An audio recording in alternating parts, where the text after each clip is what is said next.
Salam saudara semuanya, saya undang kita semua bangkit berdiri. Senang sekali hari ini kita bisa beribadah bersama-sama. Hari ini formatnya adalah acoustic worship. Kita bisa mendengar suara kita bisa memuji menyembah nama Tuhan kita. Mari sebelumnya kita akan baca ayat kultum kita. Hari ini saya akan baca ayat yang ganjil, nanti saudara akan baca ayat yang genap, dan di ayat yang terakhir nanti kita akan baca bersama-sama. Roma pasal 8 ayat yang ke-35 sampai yang ke-39. Siapakah yang akan memisahkan kita dari kasih Kristus? Penindasan atau kesesakan atau penganiayaan atau kelaparan atau ketelanjangan atau bahaya atau pedang, saudara?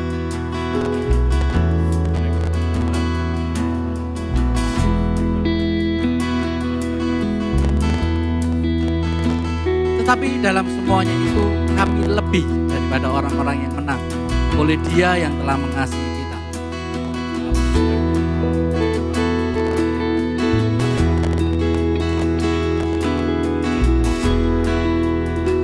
Kita baca sama-sama. Atau kuasa-kuasa baik yang di atas maupun yang di bawah, ataupun sesuatu makhluk lain tidak akan dapat memisahkan kita dari kasih Allah yang ada dalam Kristus Tuhan kita. Mari sama-sama berikan tepuk tangan bagi Dia. Terima kasih untuk anugerah-Mu bagi setiap kami. Tidak ada yang bisa memisahkan kami daripada-Mu Tuhan.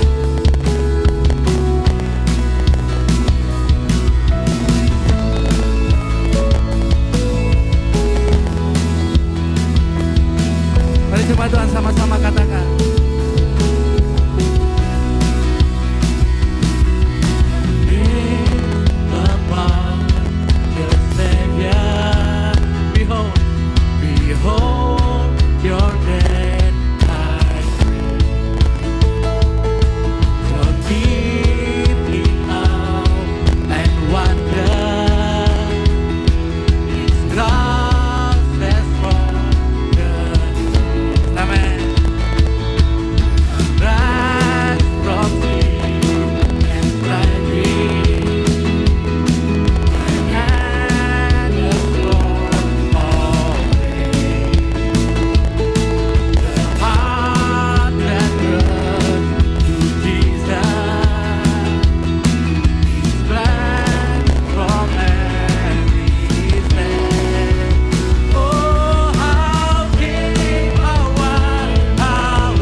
yang menanggung setiap kesalahan, setiap kelemahan, setiap dosa kita. Kami tinggikan Kau Yesus.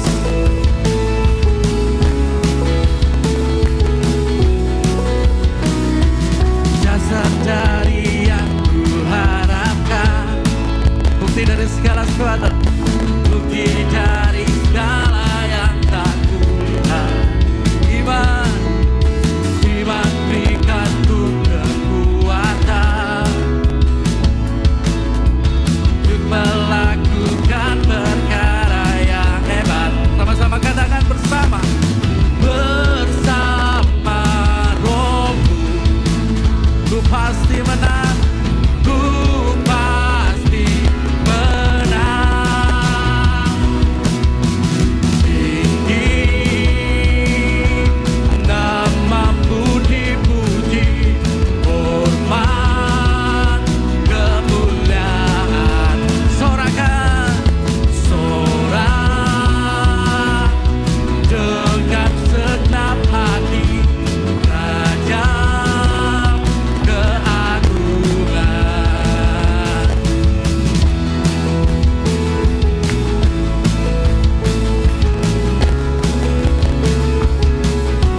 Semua katakan, kata biarkan pencobaan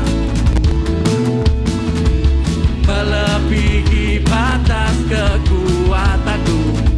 Kau yang berikan ku kemuliaan, semakin serupa dengan gambaranmu. Bersama Rohmu ku pasti menang. Tinggi namamu dipuji, hormat kemuliaan. Sorakan dengan segenap hati, Raja keagungan. Bersama Rohmu ku pasti menang. Sekali lagi katakan, bersama Rohmu ku pasti menang. Tinggi namamu dipuji, hormat kemuliaan. Sorakan dengan segenap hati, Raja keagungan. Sama-sama katakan Raja keagungan, Raja keagungan, Raja keagungan. Hey!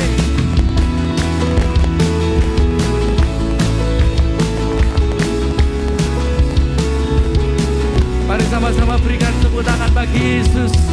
Amin. Happy Sunday, welcome to Gibeon Church. Di sini bukan tempat untuk orang sempurna, tetapi kita telah disempurnakan oleh kuasa Injil dan kasih anugerah Kristus. Hari ini kita memasuki pertanyaan katekismus minggu ke-23. Saya akan membacakan pertanyaannya dan kita bersama-sama akan membaca jawaban dan ayat Alkitabnya. Bagaimana kita bisa diselamatkan? Hanya oleh kasih karunia melalui iman kepada Yesus Kristus dan percaya akan karya penebusannya di kayu salib. Mari kita baca dari Efesus 2 ayat 8 dan 9. Sebab karena kasih karunia kamu diselamatkan oleh iman. Itu bukan hasil usahamu, tetapi pemberian Allah. Itu bukan hasil pekerjaanmu. Jangan ada orang yang memegahkan diri. Silakan duduk saudara.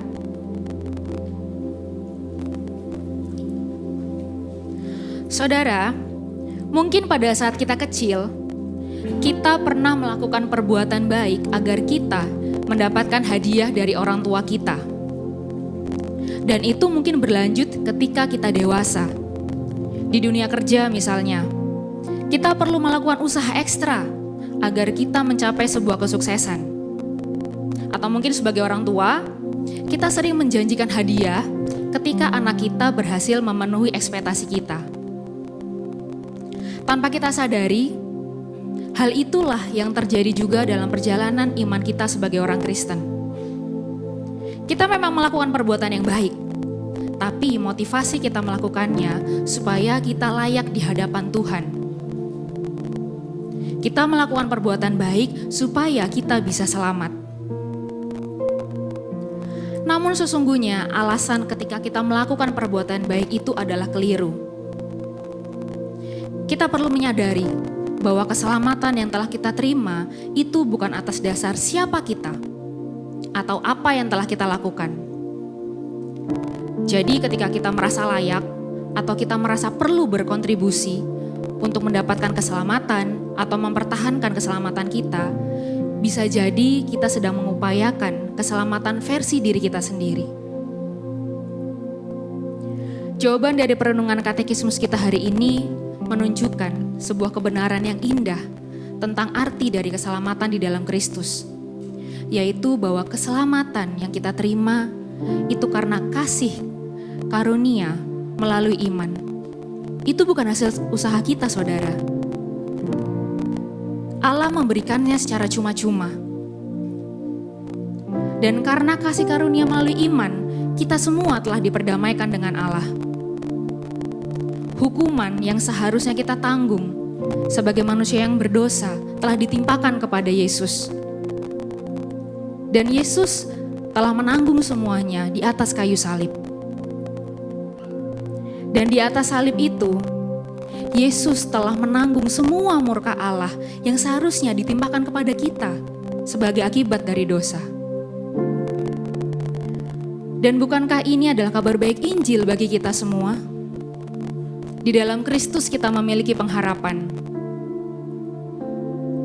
Bukan karena kita manusia yang tidak berdosa, tetapi kita sebagai pendosa yang telah dibenarkan oleh kasih penebusan karunia yang sempurna di atas kayu salib. Sola Gracia, kasih karunia yang telah mengubahkan hati kita semua dari dalam keluar. Sehingga ketika kita mampu untuk melakukan perbuatan baik, itu bukan sebagai syarat agar kita bisa selamat, melainkan buah dari kesadaran bahwa kita telah diselamatkan. Sehingga ketika kita mampu untuk berbuat baik, kita tidak akan berbangga diri ataupun sombong. Dan lebih daripada itu, kasih karunia yang sama juga tidak akan membuat kita tinggal dalam kenyamanan, melainkan hidup menghasilkan buah agar orang lain dapat melihat Kristus melalui kita semua. Saya undang semuanya untuk bangkit berdiri. Marilah kita mengucap syukur kepada Tuhan atas anugerah keselamatan yang telah kita terima, yang bukan dari hasil usaha kita. Dan kita perlu bertobat jika kita masih seringkali melakukan perbuatan baik hanya dengan motivasi agar kita layak di hadapan Tuhan. Biarlah hari ini kita disadarkan bahwa yang kita perlukan hanyalah Kristus. Mari kita masuk dalam doa pertobatan secara pribadi. Saya persilakan.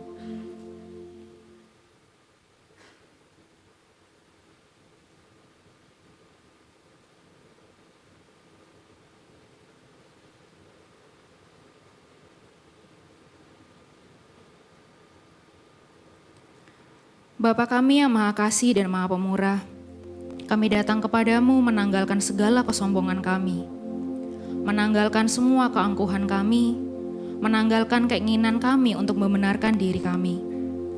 Kami datang kepadamu dengan pertobatan dan dengan iman. Kami percaya kematian-Mu memberikan kami kehidupan yang baru. Dan biarlah melalui kehidupan baru ini kami pakai untuk terus menghidupi anugerah keselamatan yang telah Engkau berikan hanya demi kemuliaan nama-Mu. Dalam nama Yesus kami telah berdoa, haleluya, amin.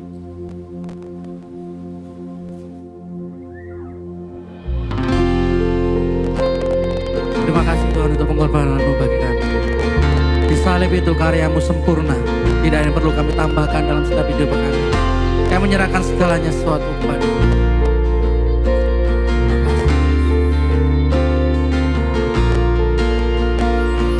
Ku suka suara Yesus pada salib di Kalvari. Karyanya telah sempurna. Ku berharap kepadanya. Meskipun surya telah suram, perang pun tampak kalah. Kristus menang atas dosa. Semua telah tuntas di salibnya.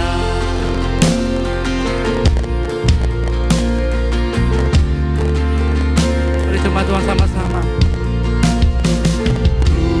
Duduk dipatahkannya, Yesus yang menebusku. Kebramannya yang ku terima, anugerahnya menyambutku. Hampiri tata Bapakku, Yesus kebenaranku. Dan ku tinggalkan beban, semua telah tuntas di salibnya. Terima kasih Yesus. Dahulu ajal seteru, takut mencekam selalu. Tapi Ia mati bagiku dan bangkit agar ku bebas.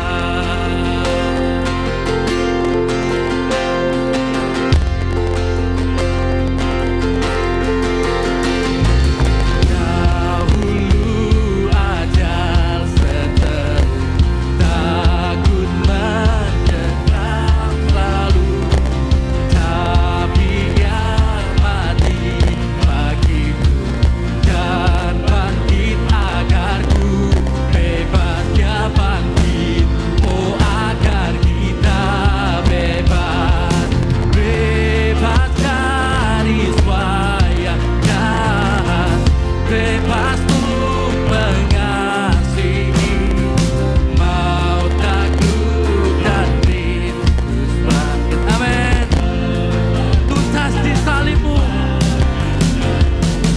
Ku masuk kuliah yang bakal tumpah Kristus Tuhanku. Bersukakan kemenangan-Mu Yesus. Telah tuntas di salibnya. Semua telah tuntas di salibnya. Semua telah tuntas di salibnya.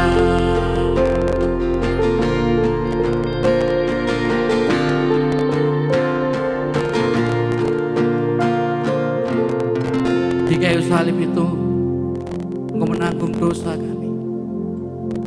Di salib itu Engkau mematahkan kutuk yang harusnya kami terima.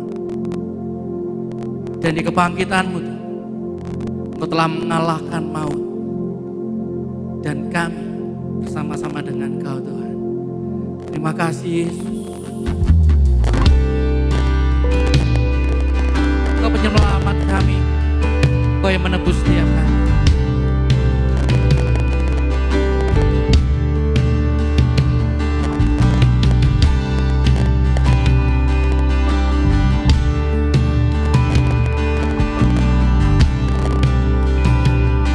Mari semua Tuhan sama-sama katakan, inilah hidup. Inilah hidupku. Serahkan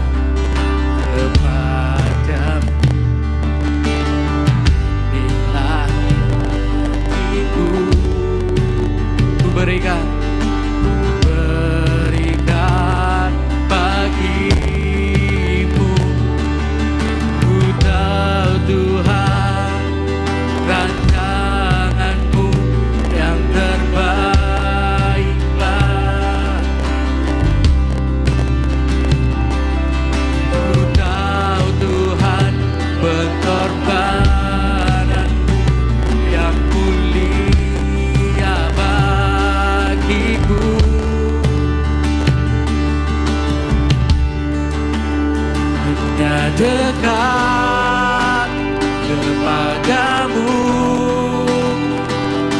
aku rasakan hanya dalam hadirat-Mu.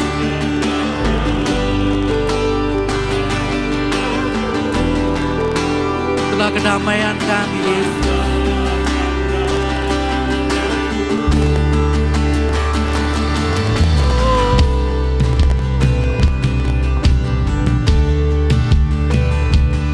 Inilah hidupku, Tuhan.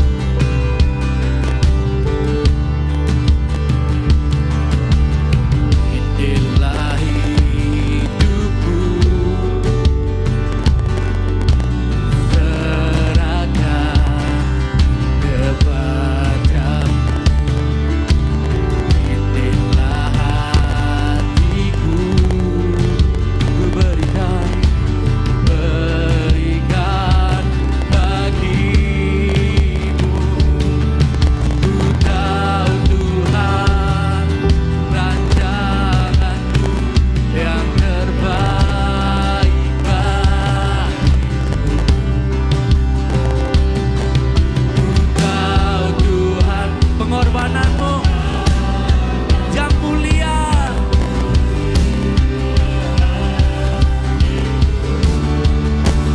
Hanya dekat kepadamu,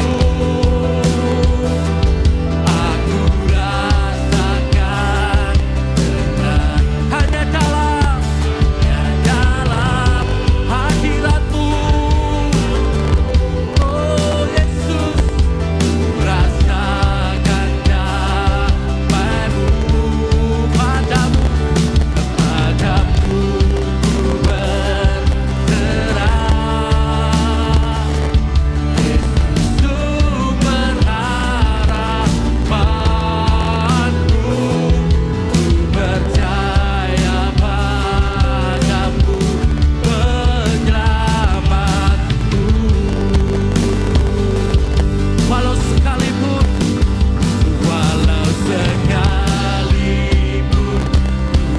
berjalan dalam lembah yang gelap, ku tak takut, karena Kau Yesus beserta dengan kami. Mari jemaat Tuhan sekali lagi katakan, walau sekalipun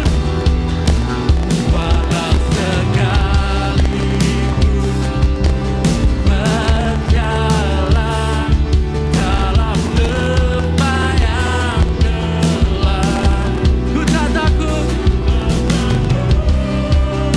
karena Kau Tuhan, Kau besertaku. Angkat suaramu, angkat tangan bersama-sama, katakan hanya dekat padamu. Dalam kerinduan kami, Yesus, hanya dalam hadirat-Mu,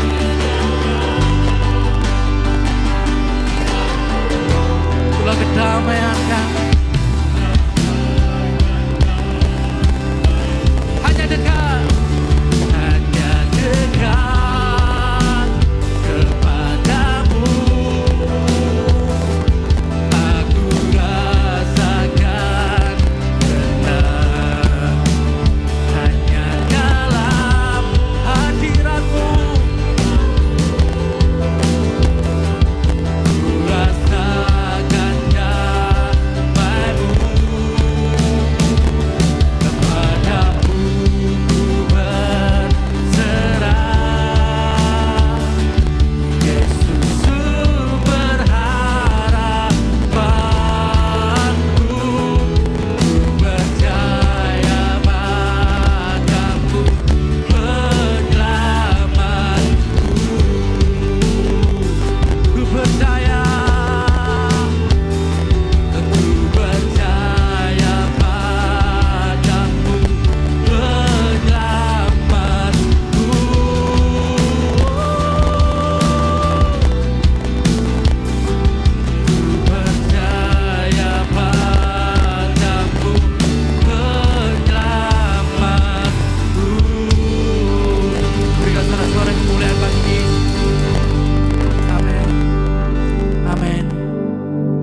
Terima kasih untuk karya salib-Mu. Terima kasih untuk kedamaian yang Kau berikan kepada setiap kami. Hanya di dalam hadirat-Mu Tuhan. Di dalam-Mu kami merasa tenang. Di dalam-Mu ada kedamaian. Terima kasih Roh Kudus yang selalu mengingatkan kami akan karya salib Yesus yang itu menjadi kekuatan kami. Sebentar kami akan mendengar kebenaran firman-Mu. Roh Kudus Kau yang mengkalibrasi setiap hati kami. Biarlah firman-Mu itu yang menjadi kekuatan kami. Firman-Mu itu yang menjadi pengharapan kami. Dan Kristus menjadi pusat dalam hidup kami. Terima kasih kami siap untuk mendengarnya dalam nama Bapa, Putra, dan Roh Kudus. Haleluya. Amin. Silakan. Tiba saatnya kita diberi kesempatan untuk memberikan persembahan. Anda dapat memberi dengan cara transfer ke rekening gereja yang kami cantumkan atau dengan scan QR Code melalui aplikasi-aplikasi yang ada di samping saya, juga bisa melalui mesin EDC yang kami sediakan di area Giving Booth. Dan bagi Anda yang ingin berkontribusi dalam pembangunan gereja, Anda bisa langsung scan QR Code atau transfer ke rekening gereja yang tersedia khusus untuk pembangunan. Semua informasi yang dibutuhkan untuk memberi ada di kartu informasi Ways to Give di kursi masing-masing saat Anda datang. Kami juga menyediakan amplop yang dapat Anda pakai untuk memberi secara tunai, lalu dapat Anda masukkan ke dalam kotak persembahan yang tersedia di pintu keluar saat pulang nanti. Kita memberi bukan supaya diberkati, tetapi kita memberi karena kita sudah diberkati. Sebelum memberi, mari sama-sama kita berdoa. Tuhan, terima kasih untuk hidup yang telah Kau anugerahkan bagi kami. Terima kasih juga untuk berkat yang telah Kau berikan dalam kehidupan kami. Kami percaya bahwa semua berkat ini berasal daripada Engkau. Saat ini kami membawa persembahan kami dan biarkan persembahan itu Tuhan dapat dipakai untuk pemberitaan Injil-Mu juga pelebaran kerajaan-Mu. Kami memberi dengan penuh sukacita dan dalam nama Tuhan Yesus kami sudah berdoa dan mengucap syukur. Amin. Selamat memberi. Hi Church, I'm Elin and this is Gibeon Weekly News.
Belum daftar summer camp? Daftar melalui summer camp booth di basement. Next info, jika Anda terpanggil untuk melayani generasi muda, khususnya menjadi kakak pembina di Gibeon Youth, segera daftarkan diri Anda dengan mengakses link berikut. Untuk info lebih lanjut, kunjungi Connect Booth. Kita bersyukur bahwa dana pembangunan yang sudah terkumpul hingga saat ini telah mencapai lebih dari 50%. Dan oleh penyertaan Tuhan, tampilan gedung sudah mengalami progres seperti yang Anda lihat di layar ini. Kami sungguh berterima kasih atas support dan doa dari Anda. Bagi Anda yang ingin berdonasi, terdapat 3 cara, yaitu dengan cara scan QR Code pada kartu Ways to Give di kursi Anda, yang kedua melalui transfer melalui nomor rekening Building Fund yang tercantum di layar, dan yang ketiga melalui mesin EDC di Giving Booth yang terletak di basement setelah ibadah ini. Guys, ada pizza nih. Wow. Jadi, kalau makan pizza gimana? Kalau aku makan pizza kayak gini nih. Kalau kamu gimana ya? Kalau aku kayak gini. Kalau kamu gimana? Paling enak makan pizza itu udah di belakang. Kalau kamu gimana? See you at College Corner. Untuk kamu yang berusia 18 hingga 23 tahun, visit our College Corner. Slice to meet you. Halo, beberapa hari yang lalu melalui sosial media Gibeon Church, kami telah mengunggah postingan mengenai Gibeon Incubator Internship Program. Apakah itu? Sebagai latar belakang, Gibeon Church sangat serius dalam mendukung dan membawa gospel-centered movement di Indonesia. Salah satu upaya yang kami lakukan adalah dengan membuka kesempatan bagi hamba-hamba Tuhan yang memiliki panggilan untuk melakukan gospel-centered church planting dengan mengikuti Gibeon Incubator Internship Program. Setiap peserta dari Gibeon Incubator Internship Program akan melayani dan diperlengkapi di dalam gereja Gibeon selama 18 hingga 24 bulan, yang nantinya akan menjadi bagian dari tim kolaboratif Network Church yang berjejaring dengan gereja Gibeon di Surabaya Raya. Melalui program ini, Anda yang memiliki panggilan dalam perintisan gereja yang berpusat pada Injil akan terpapar secara langsung dengan apa yang dilakukan day by day di dalam internal gereja Gibeon, yang tidak hanya serius dalam doktrin dan teologi, namun juga dalam manajemen serta infrastruktur yang profesional. Anda akan mendapatkan mentorship, kesempatan belajar langsung di lapangan, berjejaring, mengakses sumber daya kami, dan terlibat dalam proses pengajaran. Bagi Anda yang memiliki panggilan ini dan tertarik untuk masuk ke dalam program ini, Anda dapat mengirimkan lamaran kepada kami. Deadline maksimal pengiriman lamaran adalah 20 Juni 2024. Untuk detail informasi, kualifikasi, proses seleksi dan interview serta jadwal terkait, Anda bisa scan QR Code yang tercantum untuk mengakses e-brochure berisi informasi lengkapnya. Atau kunjungi Connect Booth untuk info lebih lanjut. God bless you. Sore-sore bersepeda ke Kintamani. Sekian Gibeon Weekly News kali ini. Happy Sunday and enjoy the sermon. Berikan tepuk tangan untuk pengumuman yang luar biasa, saudara. Mari sama-sama kita bangkit berdiri. Kita akan mengatakan pengakuan iman rasuli setiap minggu kedua dari setiap bulan. Saat kita mengambil perjamuan kudus, kita mengingat doktrin dasar apa yang kita percayai. Aku percaya kepada Allah, Bapa yang Maha Kuasa, Khalik langit dan bumi, dan kepada Yesus Kristus, anaknya yang tunggal, Tuhan kita, yang dikandung daripada Roh Kudus, lahir dari anak darah Maria, yang menderita di bawah pemerintahan Pontius Pilatus, disalibkan, mati dan dikuburkan, turun ke dalam kerajaan maut, pada hari yang ketiga, bangkit pula dari antara orang mati, naik ke surga, duduk di sebelah kanan Allah, Bapa yang Maha Kuasa, dan akan datang dari sana untuk menghakimi orang yang hidup dan yang mati. Aku percaya kepada Roh Kudus, gereja yang kudus dan am, persekutuan orang kudus, pengampunan dosa, kebangkitan tubuh, dan hidup yang kekal. Amin. Silakan duduk saudara semua. Welcome to Gibeon Church. Bagi saudara yang pertama kali hadir bersama dengan kami mengucapkan selamat datang. Buat teman-teman yang live streaming online, we would like to say welcome. Thank you for tuning in. Kita mempunyai hashtag bukan tempat untuk orang sempurna, tapi kita semua disempurnakan oleh kuasa Injil dan oleh kasih karunia Kristus. Yang setuju katakan amin. Amin. Sebelum kita masuk dalam khotbah, saya juga ingin memperkenalkan mahasiswa magang dari STT Saat. Hari ini dia sedang ada di youth ya saudara ya. Tapi kalau saudara melihat Hans Cesario Sebastian, saudara mungkin kaget, ini orang mungkin saudara melayani, ini nggak ikut semua proses kok tiba-tiba dia ada di youth, ada di kids, jadi usher dan yang lain-lain. Beliau sedang magang dari STT Saat selama 2 bulan, Juni dan Juli ya saudara ya. Jadi kalau saudara ketemu dengan dia, make sure saudara welcome, saudara sapa dia, make sure he is feel welcome ya. Dan juga saudara saya ingin juga menyentuh sedikit sebagaimana tadi pengumuman yang disampaikan. Gibeon Church membuka kesempatan bagi hamba-hamba Tuhan. Kalau saudara memiliki panggilan untuk melakukan church planting, kita akan melakukan gospel center church planting di Surabaya, di kota Surabaya, mungkin di timur saudara ya. Dan kita ingin merekrut teman-teman yang memiliki hati seperti itu masuk dalam inkubator internship. Jadi melalui inkubator internship ini, para intern akan diperlengkapi dalam Gibeon Church selama almost 2 years, yang nantinya menjadi bagian dari church planting team di bawah Gibeon Church Surabaya. Tapi kami nggak buka cabang saudara ya, kami akan church planting dengan nama yang berbeda, kami akan mendampingi, nanti ini akan jadi bakal jemaat, dan nanti akan dimandirikan pada waktunya kalau nanti sudah dewasa. Kalau saudara yang ada di timur, ini merupakan sesuatu yang saudara nggak usah travel terlalu jauh ke barat. Saudara nanti akan bisa beribadah di gereja ini saudara ya. Dan setiap intern, kalau saudara merasa terpanggil dan memiliki panggilan ini dan tertarik masuk dalam program ini, Anda bisa mengirimkan lamaran Dan kami ada deadline-nya 20 Juni. Kalau saudara ingin tahu lebih lanjut, saudara bisa stop by di Connect booth kami, oke? Nah, kita ada di dalam khotbah berseri Credo Rasuli, seperti tadi yang kita sudah katakan, dan kita sampai di minggu ke-9, kita bicara tentang frase akan datang dari sana untuk menghakimi orang yang hidup dan yang mati. Nah, kita akan bicara hari ini mengapa hari penghakiman itu penting. Mungkin saudara bilang saudara nggak suka tentang hal-hal yang ada hubungannya dengan penghakiman. Tetapi ternyata penghakiman itu banyak positifnya, saudara ya. Mungkin saudara nggak ngerti apa positifnya dari penghakiman. Nah, hari ini kita akan bahas itu semua. Dan kita akan membaca Injil Yohanes untuk mengungkap beberapa wawasan mendalam mengenai hari penghakiman. Dan bagaimana itu adalah sesuatu yang positif dan kabar baik buat kita, tetapi juga kabar buruk buat orang-orang yang berdosa seperti saudara dan saya juga. Nah, kita akan melihat paradoks itu dan kita akan membahasnya satu persatu.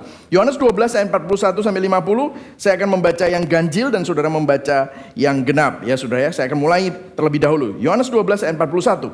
Hal ini dikatakan oleh Yesaya karena ia telah melihat kemuliaannya dan telah berkata-kata tentang dia. 42. Namun banyak juga di antara pemimpin yang percaya kepadanya, tetapi oleh karena orang-orang Farisi mereka tidak mengakuinya berterus terang supaya mereka jangan dikucilkan. Sebab mereka lebih suka akan kehormatan manusia daripada kehormatan Allah. Ayat 44. Tetapi Yesus berseru kepadanya, barang siapa percaya kepadaku, ia bukan percaya kepadaku, tetapi kepada dia yang telah mengutus aku. Dan barang siapa melihat aku, ia melihat dia yang telah mengutus aku. Aku telah datang ke dalam dunia sebagai terang, supaya setiap orang yang percaya kepadaku jangan tinggal di dalam kegelapan. Dan jikalau seorang mendengar perkataanku tetapi tidak melakukannya, aku tidak menjadi hakimnya, sebab aku datang bukan untuk menghakimi dunia, melainkan untuk menyelamatkannya. Ayat 48, barang siapa menolak aku dan tidak menerima perkataanku, ia sudah ada hakimnya, yaitu firman yang telah kukatakan. Itulah yang akan menjadi hakimnya pada akhir zaman. Ayat 49, sebab aku berkata-kata bukan dari diriku sendiri, tetapi Bapa yang mengutus aku, dialah yang memerintahkan aku untuk mengatakan apa yang harus aku katakan dan aku sampaikan. Ayat 50, dan aku tahu bahwa perintahnya itu jadi apa yang aku katakan, aku menyampaikannya sebagaimana yang difirmankan oleh Bapa kepadaku. Berbagai orang yang mendengar firman Tuhan, memelihara dalam hatinya dan melakukan dalam hidupnya. Nah, sekali lagi saudara, Credo Rasuli ini bukan firman Allah, tetapi cerminan firman Allah. Jadi Credo Rasuli tidak memiliki otoritas dari dirinya sendiri, tetapi mencerminkan terang firman Allah yang hidup. Jadi kita kenapa kok belajar Credo Rasuli sampai di minggu ke-9 ini ya saudara ya. Nanti kita akan belajar kosakata iman. Melalui pengakuan iman rasuli kita mempelajari kosakata iman dari kitab Yohanes untuk memberikan gambaran iman Kristen yang holistik. Baik secara doktrin maupun apa artinya bagi hidup kita. Nah, hari ini kita bicara tentang penghakiman. Saudara, penghakiman bukan topik yang populer. Saudara, kalau saudara pergi ke toko buku, saudara akan ketemu dengan The Original Chicken Soup of the Soul. Ya, itu untuk soul saudara, Care for the Soul. Tapi saudara tidak akan menemukan buku yang jadi bestseller, penghakiman bagi hidupmu. Gitu. Tidak akan laku, saudara. Kenapa? Karena manusia pada dasarnya tidak suka penghakiman. Bahkan kalau saudara perhatikan, ada banyak orang yang tidak percaya bahwa akan ada hari penghakiman. Bahkan punya gagasan bahwa Tuhan itu bukan Tuhan yang menghakimi, tapi Tuhan yang mengasihi. Tapi kita baru saja baca ayatnya bahwa Yesus sebelum dia disalibkan, itu di Yohanes 12. Yohanes 13 adalah Last Supper, di mana Yesus membasuh kaki murid-muridnya. Malam sebelumnya itu bicara tentang apa? Penghakiman. Jadi kalau Yesus sendiri yang bicara tentang penghakiman, artinya penghakiman itu penting, saudara.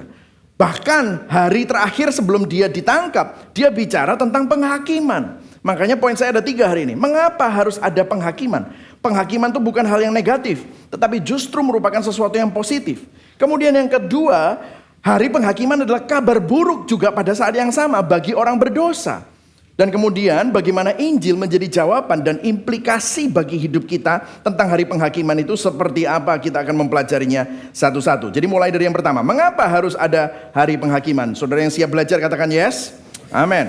Nah, kita akan lihat di sini dikatakan, aku telah datang ke dalam dunia sebagai terang, supaya setiap orang yang percaya kepadaku jangan tinggal di dalam kegelapan. Nah, Yesus mengatakan bahwa dia adalah terang dunia. Dan saat Yesus datang, siapa yang percaya kepada Yesus tidak akan tinggal dalam kegelapan.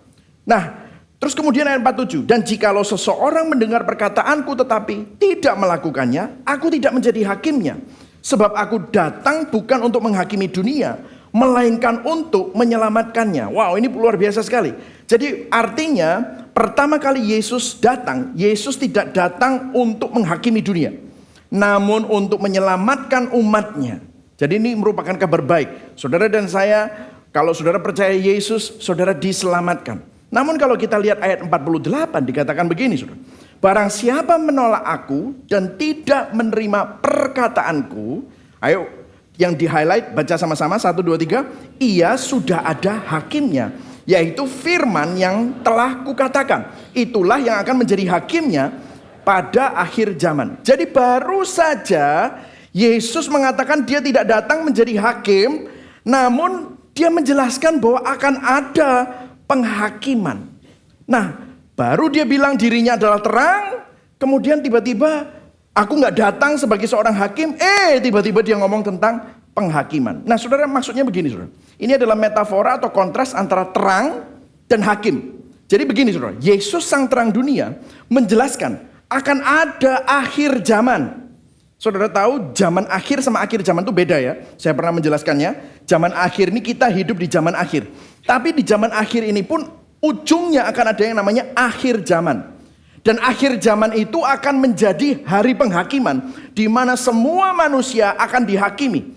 Serta akan ada seorang hakim. Siapa yang jadi hakim? Bukan saudara, bukan saya, tetapi Yesus Kristus. Sangat jelas di Kisah Para Rasul dikatakan, Kisah Para Rasul 10 ayat 42, ini adalah versi Alkitab mudah dibaca. Baca yang di highlight, saudara. 1, 2, 3. Yesuslah yang ditunjukkan Allah menjadi apa? Hakim atas semua orang yang hidup dan semua orang yang pernah hidup dan yang sudah mati. Jadi ini luar biasa sekali. Artinya Yesus Kristus memang pertama kali dia tidak datang untuk menghakimi, tetapi yang kedua kali dia akan datang menjadi seorang hakim. Jadi dari metafora antara penghakiman dan terang, kita dapat mengambil kesimpulan bahwa tanpa hari penghakiman, kita berada di dalam kegelapan total, saudara.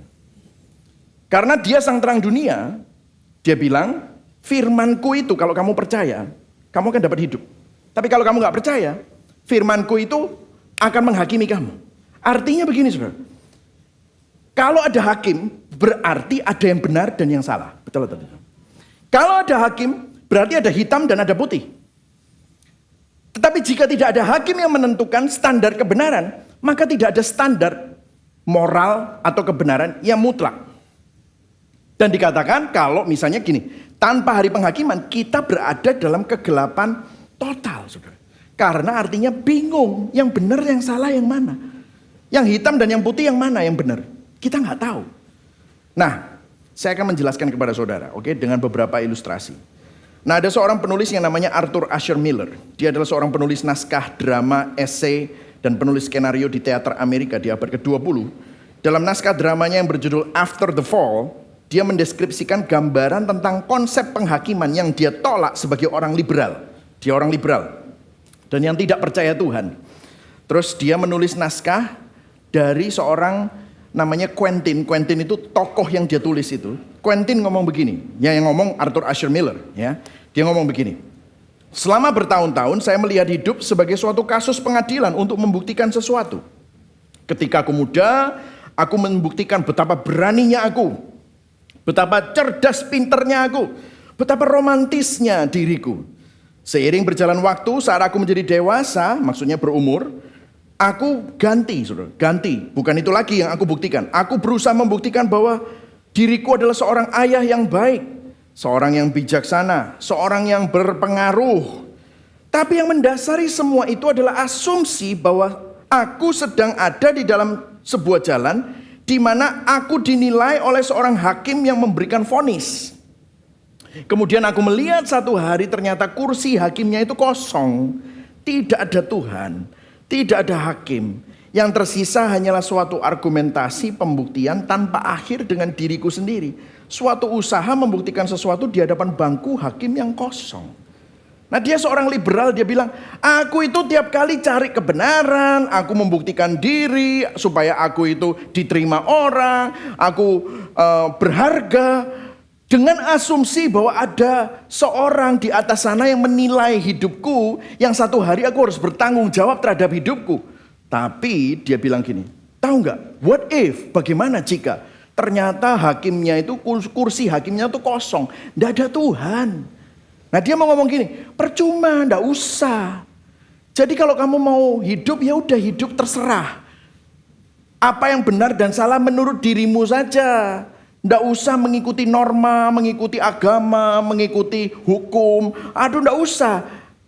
Apalagi berpikir bahwa satu hari akan ada hari penghakiman. Itu merupakan suatu kebodohan. Jadi Arthur Miller menulis dalam karakternya yang namanya Quentin itu seperti itu. Nggak ada Tuhan, nggak ada Tuhan. Nah pertamanya kelihatannya kalau sudah dengar gini enak juga ya hidup nggak ada Tuhan ya. Wah aku bisa bebas. Wah gitu ya. Tapi tahukah saudara, waktu dia mulai berpikir seperti itu, tapi dia mulai menyadari bahwa tanpa seorang hakim, artinya kehidupan jadi tidak berarti. Karena kalau benar dan salah tidak ada, lah terus kamu ngelakuin hal-hal tersebut untuk apa? Tidak ada gunanya kita melakukan itu. Tidak ada maknanya. Satu hal yang dia tidak bisa jelaskan. Dia tidak menjelaskan kenapa ada dorongan di dalam dirinya sendiri untuk selalu melakukan pembuktian diri. Dia bingung, kenapa ya aku kok harus melakukan pembuktian diri? Nah, apa kesimpulannya? Begini saudara, kalau saudara adalah orang-orang yang ateis, agnostik, yang gak percaya hari penghakiman, dan saudara bilang, atau mungkin orang Kristen yang, oh Tuhan itu gak menghakimi. Gini ya saudara, jika tidak ada Tuhan, atau tidak ada hakim atau hari penghakiman, maka semua perbuatan baik yang bermoral dalam kehidupan tidak lagi memiliki makna, sia-sia, menghasilkan keputusasaan. Kalau ada orang bilang, oh lebih baik berbagi daripada egois. Sopo sih ngomong? Menurut aku enakan egois. Karena semuanya untuk aku. Kalau aku ada pizza enggak usah bagi sama siapa-siapa, tak entekno sendiri.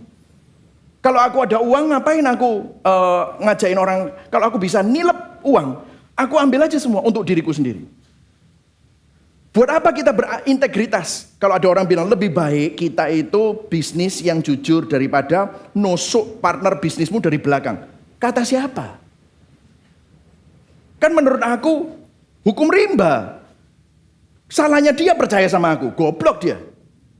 Akhirnya begitu saudara. Akhirnya semua apa yang kita lakukan tidak ada lagi maknanya. Jadi gagasan Arthur Miller awalnya terlihat sangat membebaskan bahwa nggak ada hakim, tetapi dia terjun masuk ke dalam kegelapan total yang saya katakan tadi. Jika kita memiliki kebebasan total semacam itu, berarti kita juga memiliki ketidakberartian total. Karena semua yang kita lakukan tidak ada artinya. Tidak ada lagi perbuatan yang manusia lakukan yang memiliki arti dan makna. Buat apa kita demo-demo karena katanya orang kaya mengeksploitasi yang lemah? Ya itu kan hukum rimba. Kenapa kamu bilang itu salah? Karena tidak ada hakim. Tiba-tiba begitu saudara. Nah kalau sudah lihat ya, jadi ternyata hari penghakiman itu positif. Artinya apa? Ada yang benar. Dulu zamannya Ahok itu, Gusti ora sare. Wah, kalau orang nggak percaya Tuhan, sopo ngomong? Gak. Kita hancurkan saja kalau misalnya kita nggak suka sama dia. Tuhan tidak tidur. Wah, kenapa? Karena itu kata-kata itu berdasarkan apa? Satu hari akan ada Tuhan yang menghakimi. Jadi kalau nggak ada hakim, semuanya nggak ada maknanya. Nah, Arthur Asher Miller bilang nggak ada Tuhan gitu. Tapi buktinya dia juga bingung. Kalau nggak ada Tuhan, makanya kalau sudah lihat di negara Barat, bingung kan? Itulah yang membuat orang jadi pesimis. Akhirnya apa? Gara-gara pesimis, ngedrugs. Makanya di negara Barat semuanya ngedrugs. Terus akhirnya apa? Angka kriminalitas karena tidak ada yang benar dan yang salah. Akhirnya bingung. Orangnya ngerampok boleh, orang semua kacau saudara. Disinilah mulainya terjadi kekacauan.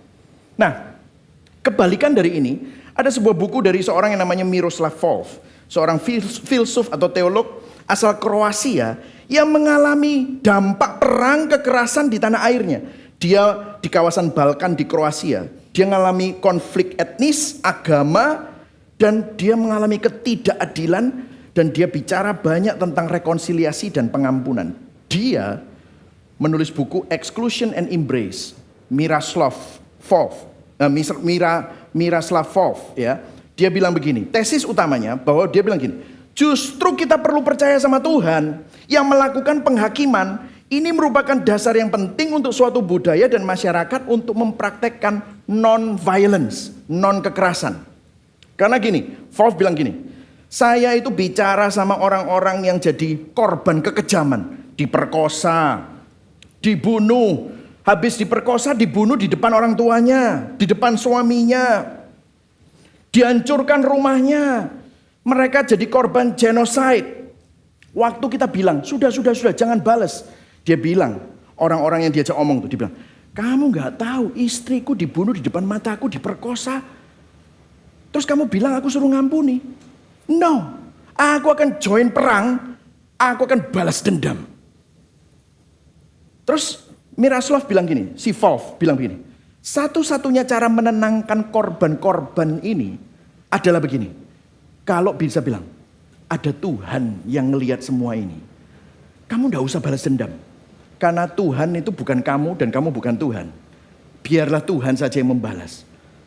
Orang yang punya kepercayaan kepada Tuhan, akhirnya tuh bisa disembuhkan dari dendam, dari kepahitan, dari trauma, kehilangan anaknya, kehilangan istrinya, kehilangan papanya, kehilangan suaminya. Dibandingkan dengan orang yang gak percaya Tuhan, akhirnya dia jadi orang yang sangat marah, sangat trauma, atau kalau tidak mati karena dia balas dendam dan kalah.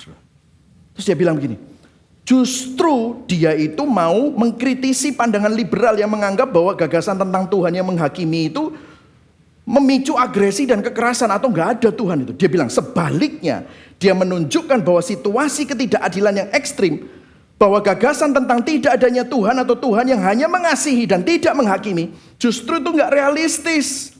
Tanpa keyakinan bahwa Tuhan itu akan mengadili, itu akan membuat orang balas dendam terus. Saya kasih contoh lah ya, saudara pernah nonton film silat itu? Wah, kan biasanya begitu kan? Ada satu kelompok yang nggak suka sama penguasa, terus dia memberontak, penguasanya dibunuh semua kecuali ada bayi satu sama pengasuhnya lari. Wah, malam-malam. Terus pengasuhnya itu dibunuh juga. Terus bayinya tertinggal ditemukan oleh seorang pendekar kungfu yang luar biasa. Terus dibesarkan. Atau kalau enggak dia ketemu sama monyet gitu, terus dibesarkan dengan jurus monyet, begitu saudara ya. Akhirnya dia belajar dari binatang, jurus ular, jurus monyet, jurus harimau. Terus dia akhirnya jadi orang hebat, orang sakti. Dia punya pengikut banyak.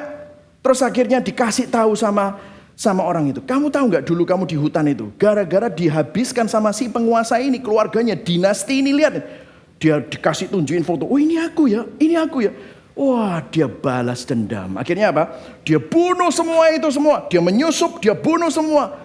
Sampai akhirnya ada cucunya dari si dinasti itu. Oh, lolos juga dengan pengasuhnya. Wah, lari juga di negeri seberang. Di sana dia ketemu dengan pendekar yang lebih sakti dari orang ini. Dan dia pulang kembali bawa pasukan. Akhirnya menghancurkan ini. Gak mari-mari saudara ceritain ngono terus saya. Balas dendam dinasti ini. Balas dendam keluarga ini. Dan ini gak habis-habis. Dia bilang, Volf bilang gini, satu-satunya cara nyetop praktek non-violence ini, supaya jadi non-violence, satu-satunya cara, kalau kamu percaya bahwa ada Tuhan yang menghakimi. Jadi saudara, kalau kamu bilang tidak ada Tuhan dan tidak ada hakim atau hari penghakiman, maka para korban kekerasan dan ketidakadilan akan merasa perlu untuk balas dendam, dan yang akan memicu siklus kekerasan yang tidak pernah berakhir. Jadi kalau saudara lihat di sini, ternyata hari penghakiman itu justru sesuatu yang positif. Amin.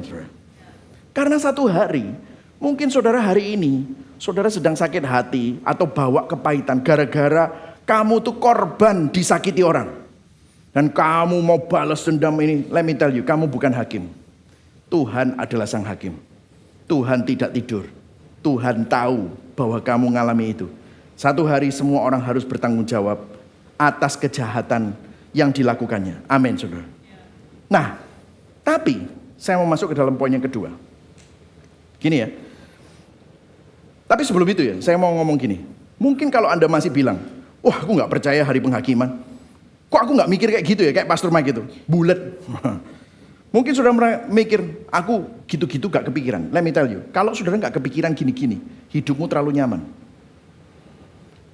Coba ya, kalau sampai ada yang nyulik mamamu, ada yang nyulik anakmu, anakmu diperkosa, amin-amin ya, mati.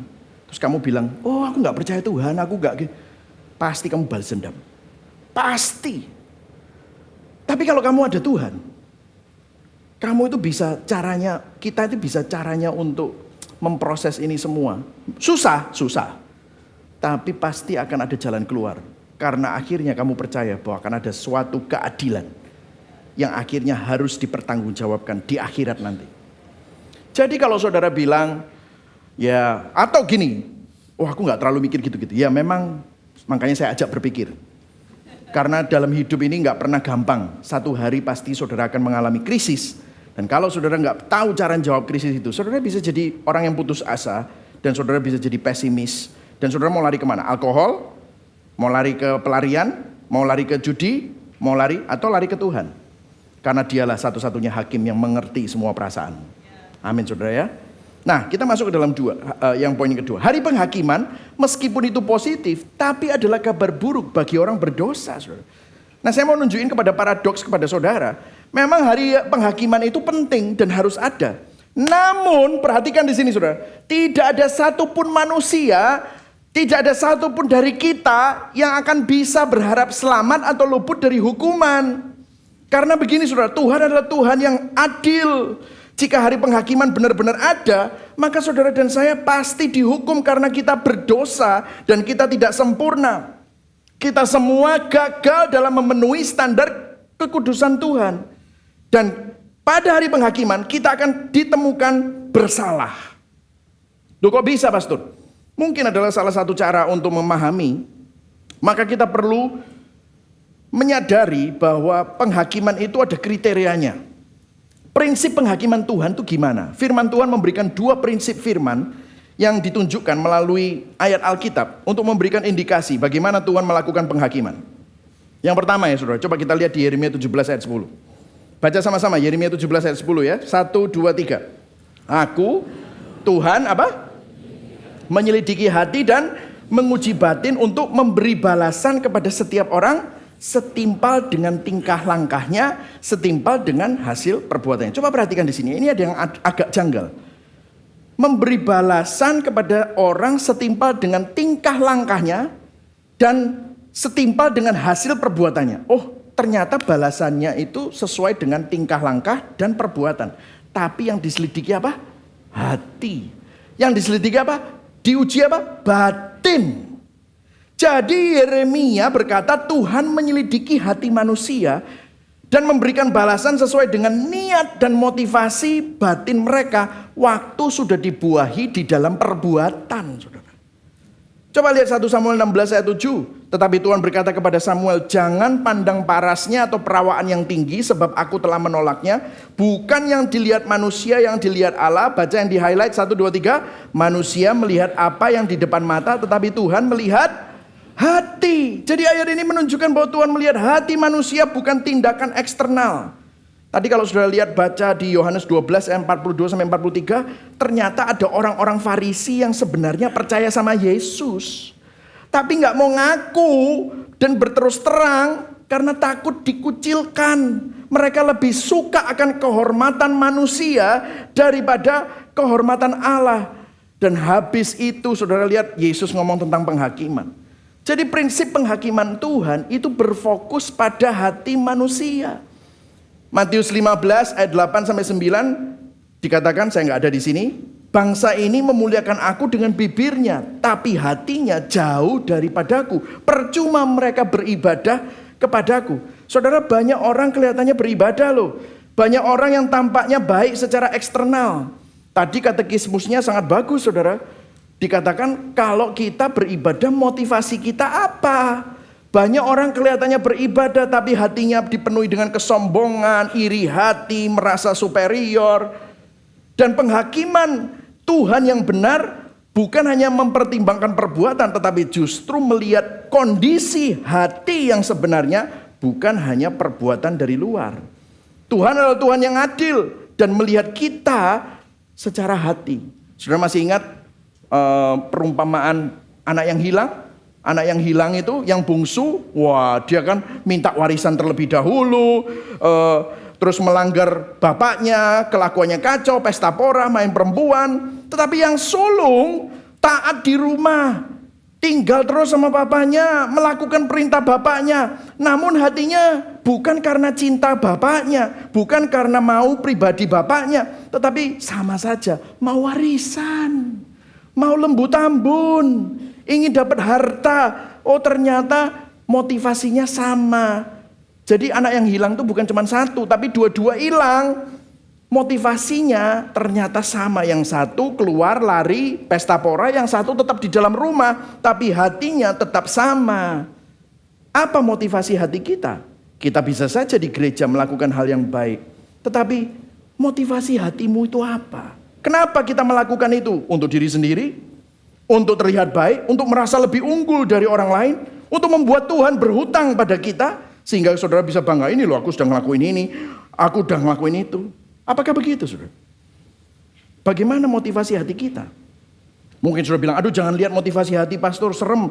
Lihat perbuatanku aja. Loh enggak, Tuhan lihat hati. Dia adalah Tuhan yang maha tahu. Coram Deo. Tidak ada yang bisa bersembunyi dan tidak ada yang tersembunyi di hadapan Tuhan. Yang setuju katakan amin. Jadi Tuhan lihat hati saudara. Siapa yang bisa luput? Saya rasa semua suami di dunia sudah selingkuh dengan hatinya. Setiap istri di dunia sudah selingkuh dengan hatinya. Oh masa? Oh banyak. Ai tante, aduh nek bojoku kayak gini. Oh ya apa ya? Itu sudah selingkuh saudara. Duh cek romantis ya. Coba bojoku kayak DE. Loh ya dia membandingkan. Firman Tuhan bilang kalau kamu menginginkan seseorang yang bukan pasanganmu, kamu sudah berzina. Hatinya sudah berzina. Jadi begini saudara, siapa yang bisa luput kalau kayak begini? Kemudian berikutnya, ayat dari teks kita. Dia bilang begini, barang siapa menolak aku, ayat 48, tidak menerima perkataanku, ia sudah ada hakimnya. Yaitu firman yang telah kukatakan. Itulah yang akan menjadi hakimnya pada akhir zaman. Nah, apa maksudnya di sini? Nah, ini maksudnya adalah firman di sini adalah metafora. Ini simbolis karena Yesus tetap jadi hakimnya. Namun Yesus mengatakan bahwa dia menghakimi kita berdasarkan apa yang kita ketahui dan kita lakukan gak sih yang kita ketahui itu? Jadi prinsipnya yang kedua adalah berdasarkan apa yang kita ketahui. Artinya begini, orang yang memiliki lebih banyak pengetahuan, pemahaman tentang kebenaran, pemahaman tentang teologi, pemahaman tentang firman akan dimintai pertanggungjawaban yang lebih besar. Prinsip ini memastikan bahwa penghakiman Tuhan itu adil sesuai dengan keadaan masing-masing individu. Kalau dia nggak tahu ya dia akan dihakimi sesuai dengan itu. Saya kasih contoh ya, ada dua anak, misalnya kakak adik. Satunya umur 12, satunya umur 5. Terus dua-duanya bikin salah. Misalnya berantem atau apa pokoknya makanan dilempar-lempar gitu ya saudara. Terus akhirnya orang tuanya marah. Mereka berdua dihukum. Tapi coba perhatikan, pasti papa mamanya ngomong sama yang lebih besar. Kamu ini kan kakak, kamu mestinya lebih apa? Lebih tahu. Kamu kan sudah tahu bahwa makanan itu tidak boleh dibuat lempar-lemparan. Adikmu masih umur 5, ya mungkin dia masih belum begitu tahu. Tapi kamu tahu. Akhirnya apa? Tanggung jawab si kakak lebih berat. Kenapa? Dia tahu lebih banyak. Kita tahu gospel. Ada yang bilang sama saya, Pak, gak ada topik yang lain tak Pak? Gospel, Surabaya banget ya saudara ya. Loh ini kan topik baru Pak. Iya tapi belakangnya loh selalu salib, Yesus. Bosan aku. Bosan ambil salib ambil Yesus. Lapo kamu nangkene iki? Gitu saudara. Cuma maksudnya gini loh, saya mau tanya. Kita itu ya senangnya itu topik baru, wah teologi, apalagi yang baru yang bisa membuka wawasanku. Tapi cuma tahunya di sini. Sudah dihidupi nggak? Karena kita harus bertanggung jawab loh sama Tuhan. Mungkin saudara dalam hati, wis gak usah melok seminar-seminaran mari ngene ya. Udah nggak usah seminar-seminar, nanti tambah tahu banyak. Wah nanti dihakimi saya nanti di akhirat. Loh gini loh saudara. Saudara mau nggak seminar itu saudara kalau ngikuti Grace Loan Ministry, keluar terus saudara baca. Loh tahu kan? Jadi gini loh saudara, berdasarkan apa yang kita ketahui. Saudara lihat ya, meskipun kamu nggak tahu. Roma 2 ayat 13 sampai 16 dikatakan begini. Ini Rasul Paulus yang bilang. Dia menjelaskan, orang yang nggak tahu hukum Taurat tetap dihakimi sesuai dengan apa yang dia tahu. Karena bukanlah orang yang mendengar hukum Taurat yang benar di hadapan Allah, tetapi orang yang melakukan hukum Taurat lah yang akan dibenarkan. Coba bisa nggak melakukan hukum Taurat? Nggak bisa. Apabila bangsa-bangsa lain yang tidak memiliki hukum Taurat, oleh dorongan diri sendiri melakukan apa yang dituntut hukum Taurat, maka walaupun mereka tidak memiliki hukum Taurat, mereka menjadi hukum Taurat bagi diri mereka sendiri. Itu namanya hati nurani. Jadi Paulus dalam Roma 2 menjelaskan bahwa kita dihakimi sesuai dengan kebenaran yang kita ketahui meskipun cuma sedikit. Tapi dilakukan nggak sih kebenaran itu? Ayat 15. Sebab dengan itu mereka menunjukkan bahwa isi hukum Taurat ada tertulis di dalam hati mereka. Dan suara hati mereka turut bersaksi dan pikiran mereka saling menuduh atau saling membela. Jadi ternyata tetap saja. Dan kabar buruknya, nggak ada dari kita yang mampu melakukannya. Ayat 16, hal itu akan nampak pada hari bila mana Allah sesuai dengan Injil yang kuberitakan, ayo baca sama-sama di garis bawah yang terakhir, akan menghakimi segala sesuatu yang tersembunyi dalam hati manusia oleh siapa? Kristus Yesus. Kalau saudara tahu gospel, saudara ngerti Injil, ngerti teologi, apakah kita sudah melakukan apa yang kita ketahui dan pahami? Jadi kalau saudara cuman tahu, makanya saya selalu bilang, masukin di dalam hati, karena dari hatilah terpancar kehidupan. Kamu ngelakuin sesuai enggak? Jadi kalau kita lihat, kita bisa membandingkan pandangan tentang penghakiman itu ada dua kubu. Yang liberal, menolak percaya pada hari penghakiman. Oh, merasa bebas menentukan apa yang benar dan salah tanpa tanggung jawab ilahi. Wah, nggak usah. Tapi masalahnya begini, akhirnya kehilangan makna. Makna kehidupan gak ada lagi. Semuanya sia-sia. Kenapa? Gak ada yang benar, gak ada yang salah. Akan menuju kepada keputusasaan moral dan keputusasaan sosial. Saudara bisa melihat apa yang terjadi di dunia barat. Bagaimana mereka mulai hancur. Mulai kacau. Awalnya bagus.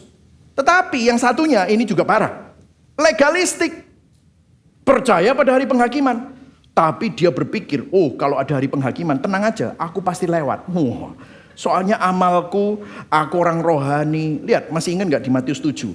Ada orang yang bilang, Tuhan bukankah aku sudah bernubuat demi namamu? Bukankah aku sudah mengusir setan demi namamu? Bukankah aku sudah menyembuhkan orang sakit demi namamu? Ini orang ada loh saudara yang frustrasi sama saya. Pak, saya mau ke kantor Bapak. Kenapa? Saya mau konseling. Oh ya, kenapa? Ada masalah apa? Masalah Alkitab. Masalah Alkitab. Luar biasa sekali. Saya coba datang. Waktu datang gitu, dibuka Matius 7. Ini loh Pak, lihat. Mengusir setan, bernubuat, menyembuhkan orang sakit. Iki level hamba Tuhan Pak. Aku iki bisnismen dodolan toko kelontong ini gak iso nyembuhno nubuat, gak iso nyembuhno siapa-siapa. Aku pasti masuk neraka. Buat apa aku ke gereja?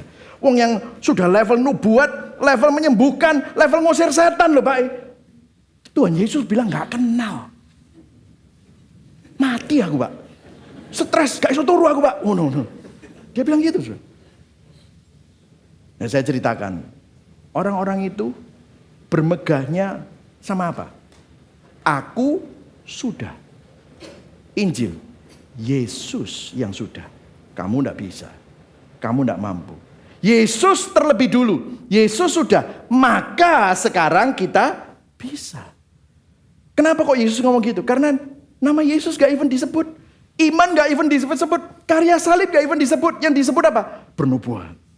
Yang disebut apa? Bermegah pada apa? Ngusir setan. Perbuatannya. Itu orang-orang legalistik. Percaya pada hari penghakiman, berpikir mampu jadi orang baik dan berkenan dengan moralnya. Memiliki rasa superior. Makanya ketemu banyak orang kelihatannya rohani, sombong, setengah mati. Kelihatannya sangat rajin di gereja, tapi sangat suka menghakimi. Dia suka menindas mereka yang dianggap tidak memenuhi standar moral. Berpikir bahwa kita dapat melewati penghakiman dengan usaha kita sendiri adalah ilusi dan berbahaya. Jadi kalau saudara lihat, pandangan ini dua-dua tidak menjawab. Penghakiman tetap ada dan kita tidak bisa luput. Nah terus jawabannya gimana? Puji Tuhan ada jawaban jalan ketiga, yaitu Injil. Bagaimana Injil menjawab dan implikasinya bagi kita? Nah sebelum saya menjawab, saya mau kita memperhatikan ayat 44. Ayat 44 ini ada satu kata yang miss di perjanjian baru ini dalam bahasa Indonesianya. Dikatakan ayat 44, tetapi Yesus berseru. Katakan sama-sama berseru. Berseru. Nah berseru di sini bahasa aslinya adalah cried out, menangis sambil teriak. Jadi dia bukan cuma hanya berseru. Dia berkata gini, barang siapa percaya kepadaku, ia bukan percaya kepadaku sambil nangis, saudara. Tetapi kepada dia yang telah mengutus aku, dan barang siapa melihat aku, ia melihat dia yang telah mengutus aku. Yesus mau berkata sambil nangis dan berseru, mengeluarkan air mata. Penghakiman itu akan datang dan aku tok, sayalah. Akulah satu-satunya jalan keluar. Akulah satu-satunya cara agar kamu dapat berdamai dengan Bapa. Aku adalah wakil dari Bapa. Kalau kamu nolak aku, kamu menolak Bapa. Akulah satu-satunya jalan untuk melewati penghakiman. Tapi dia ngomong gini sambil menangis dan berseru. Saudara perhatikan di sini. Banyak agama, banyak filsafat yang mengatakan benar memang ada hakim. Namun tidak ada satu agama atau filsafat yang saya tahu yang mengatakan bahwa sang hakim itu sambil ngomong gitu tuh sambil nangis. Yesus ngomong gitu sambil nangis. Kenapa kok dia menangis? Karena begini saudara, Yesus Kristus tidak hanya datang sebagai hakim yang adil, namun juga hakim yang berbelas kasihan dan penuh empati. Dia berseru dan menangis dengan kasih. Kenapa? Dia memahami penderitaan manusia. Dia merasakan kepedihan tentang penghakiman. Dan dia tahu tidak ada yang bisa luput dari penghakiman itu. Makanya dia berseru sambil menangis. Akulah jalan, hanya aku jalannya. Kalau saudara lihat di ayat 37 sampai 38 kita tadi nggak sempat baca, tapi saya bacakan buat saudara. Ada yang menyedihkan, dikatakan begini. Dan meskipun Yesus mengadakan begitu banyak mujizat di depan mata mereka. Baca sama-sama yang digarisbawahi sampai selesai itu ya. Yang digarisbawahi. 1, 2, 3. Namun mereka tidak percaya kepadanya. Kenapa? Yesus kan bawa keselamatan, tapi kenapa kok orang-orang nggak percaya? Kenapa? Why? Karena orang-orang percaya pada waktu itu Mesias itu bukan cuma hanya hakim yang ngomong tentang keadilan saja, tetapi hakim yang bisa melaksanakan keadilan. Nah Yesus terlihat lemah. Yesus terlihat tidak punya kekuatan politik, tidak mempunyai kekuatan militer untuk melaksanakan keadilan. Makanya dikatakan mereka nggak percaya. Mosok ini orang kayak gini mana bisa melaksanakan keadilan. Tapi lihat, keadilan yang Tuhan tunjukkan melalui Kristus. 38. Supaya genaplah firman yang disampaikan oleh Nabi Yesaya. Tuhan, siapakah yang percaya kepada pemberitaan kami? Dan kepada siapakah tangan kekuasaan Tuhan dinyatakan? Disinilah kunci gospel connection-nya. Kalau saudara tadi baca di sini, supaya genaplah firman yang disampaikan oleh Nabi Yesaya. Ini kata-kata Nabi Yesaya yang mana? Saudara tahu? Kalau saudara baca ada catatan kakinya. Ini Yesaya 53. Yesaya 53 itu tentang siapa? Yesus. Kalau saudara baca di Yesaya 53 ayat 1, kata-katanya persis supaya genaplah perikop ini. Siapakah yang percaya kepada berita yang kami dengar? Kepada siapakah tangan kekuasaan Tuhan dinyatakan? Lihat, siapa ini? Sebagai taruk ia tumbuh di hadapan Tuhan, dan sebagai tunas dari tanah kering. Ini bicara tentang Yesus. Ia tidak tampan, semaraknya pun tidak ada, sehingga kita memandang dia. Rupa pun tidak, sehingga kita menginginkan dia. Siapa itu? Yesus. Lihat apa yang Yesus lalui. Sang hakim loh ini. Sang hakim agung yang akan menghakimi kita semua. Ia dihina. Dia dihindari orang. Seorang yang penuh kesengsaraan, yang biasa menderita kesakitan, ia sangat dihina. Sehingga orang menutup mukanya terhadap dia. bagi kita pun dia tidak masuk hitungan. Tetapi waktu dia mengalami itu semua, apa yang sebenarnya dilakukan? Apa yang sang hakim ini lakukan? Ayat 4. Tetapi sesungguhnya penyakit kitalah yang ditanggungnya, kesengsaraan kita yang dipikulnya. Padahal kita mengira dia kena tulah, kita mengira dia dipukul dan ditindas Allah. Ayat 5. Tetapi dia tertikam oleh karena pemberontakan saudara dan saya, yang seharusnya kita yang dihakimi. Dia diremukkan oleh karena kejahatan kita. Ganjaran yang mendatangkan keselamatan bagi kita ditimpakan kepadanya. Dan oleh bilur-bilurnya kita menjadi sembuh. Yesus menanggung penghakiman saudara dan saya atas dirinya sendiri. Sang hakim itu tidak terus berdiri dan duduk di kursi hakimnya, turun menanggung penghakiman yang seharusnya saudara dan saya alami. Disalib, Yesus menjadi hamba yang menanggung penghukuman kita. Melalui ditolaknya dia, kita diterima. Melalui penderitaannya, kita dibenarkan. Melalui penghukumannya, saudara dan saya diampuni. Sang hakim rela mengalami kehinaan supaya saudara dipulihkan. Melalui kesakitannya, oleh bilur-bilurnya kita disembuhkan. Yesus Kristus adalah sang hakim agung, namun dihakimi untuk saudara dan saya. Menanggung penghakiman kita untuk menyelesaikan rencana penebusan Bapa melalui karya salibnya secara sempurna. Berikan tepuk tangan buat Tuhan. Inilah Injil sebagai jalan ketiga. Saudara tidak legalis, saudara tidak liberal, tapi saudara orang berinjil. Saudara menerima ini. Saudara yang percaya di dalam Kristus, saudara yang ada di dalam Kristus, kita tidak perlu takut akan penghakiman di masa depan. Karena penghakiman kita sudah ditanggung oleh Yesus sang hakim agung kita. Keadilan Allah dan kasih Allah bertemu di salib. Ini memberikan kita kebebasan untuk hidup dengan keyakinan bahwa kita sudah diterima dan diampuni oleh Tuhan. Saudara, implikasinya besar, saudara. Sekarang di dalam Kristus kita bisa hidup dengan tenang di antara dua penghakiman. Penghakiman masa lalu, yaitu apa? Kristus telah menanggung penghakiman kita di kayu salib, sehingga melalui Kristus kita gak perlu takut akan penghakiman di masa depan.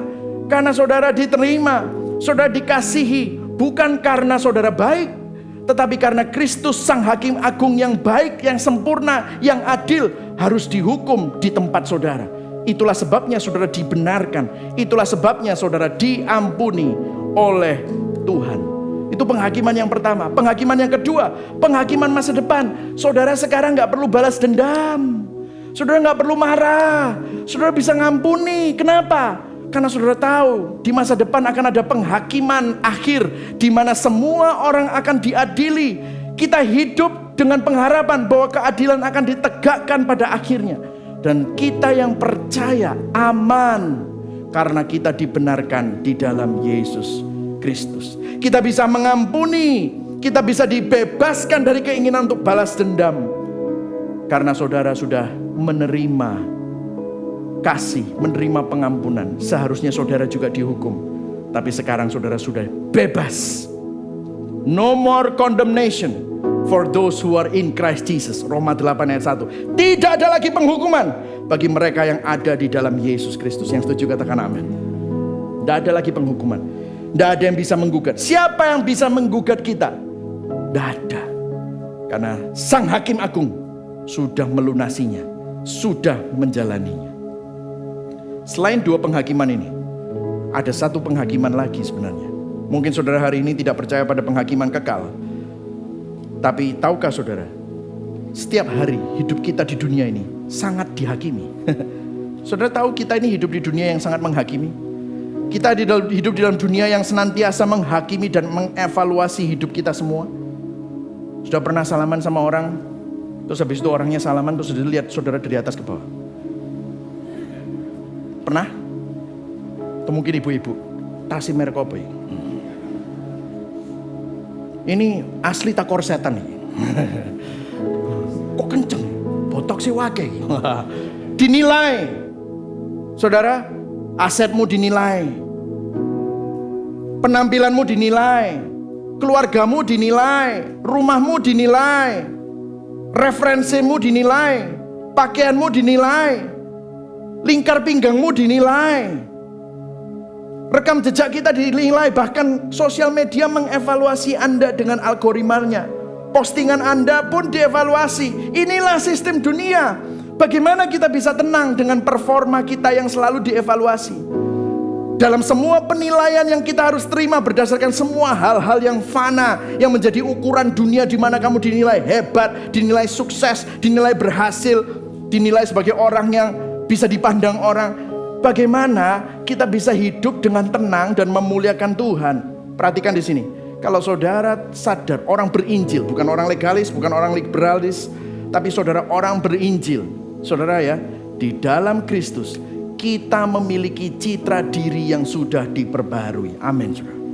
Penghakiman kita di masa lalu sudah ditanggung oleh Kristus. Maka kita dapat hidup dengan percaya diri. Percaya bukan pada diri sendiri, tapi percaya Kristus yang sudah menyelamatkan diri kita. Identitas kita bukan sama aset kita, sama kehebatan kita. Kalau hamba Tuhan bukan dari gedung gerejanya, bukan dari jumlah jemaatnya, tapi siapa kita di dalam Kristus. Kita nggak takut akan penilaian manusia. Kita mampu menghadapi dosa dan kelemahan itu dengan jujur, tanpa merasa terhakimi. Karena kita tahu bahwa kita sudah diterima oleh Tuhan. Saudara, banyak orang yang mungkin trauma dengan kelompok kecil dan komunitas di masa lalu. Ngomong sama saya, Pak, saya belum mau join care group. Kenapa? Karena masa lalu saya care group itu selalu kelompok yang terlalu pasang topeng, banyak sekali penghakiman di sana. Loh, justru di sini kita punya hashtag bukan tempat untuk orang sempurna. Ini perjalanan. Kalau misalnya ada orang yang masih marah sama gerejanya yang lalu atau pengalamannya yang lalu, itu lumrah, terima. Kamu juga gak kebenaran. Kalau masih ada dalam kehidupan kita yang masih dalam perjalanan, kita bisa cerita di sana. Karena happy endingnya bukan waktu kamu terima terobosan, no. Happy endingnya pada waktu kita menangis, kita dalam pergumulan, kita dalam masalah, tapi Yesus mendampingi kita. Yesus menggandeng kita. Yesus menyertai kita di dalam semua pergumulan-pergumulan itu. Itulah sebabnya kita bisa jujur. Saudara, saya kalau mau jujur, siapa saya? Kok bisa jadi gembala sidang? Nggak bisa, nggak potongan. Lihat dong, nggak potongan. Tapi saya ada di sini karena kasih karunia. Saya ada di sini karena hanya nggak sempurna, tetapi kita terus disempurnakan oleh kuasa Injil dan oleh kasih karunia Kristus.